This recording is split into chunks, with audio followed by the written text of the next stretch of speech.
రంగారెడ్డి జిల్లా రాజేంద్రనగర్ లో అక్రమ నిర్మాణాలపై అధికారులు ఉక్కుపాదం మోపుతున్నారు. శివరాంపల్లిలో చెరువు కబ్జా చేసి ఫ్లాట్లుగా మార్చి చేపట్టిన అక్రమ నిర్మాణాలను కూల్చివేస్తున్నారు. సీఎం రేవంత్ రెడ్డి ఆదేశాల మేరకు భారీ పోలీసు బందోబస్తు మధ్య కూల్చివేతలు చేపట్టారు అధికారులు.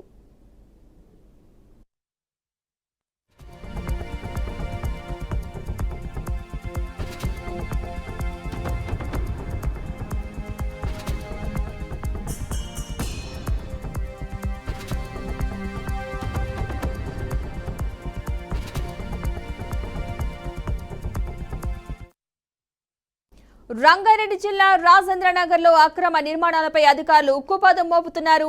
శివరాంపల్లిలో చెరువు కబ్జా చేసి ప్లాట్లుగా మార్చి చేపట్టిన అక్రమ నిర్మాణాలను కూల్చివేస్తున్నారు. సీఎం రేవంత్ రెడ్డి ఆదేశాల మేరకు భారీ పోలీసు బందోబస్తు మధ్య కూల్చివేతలు చేపట్టారు అధికారులు.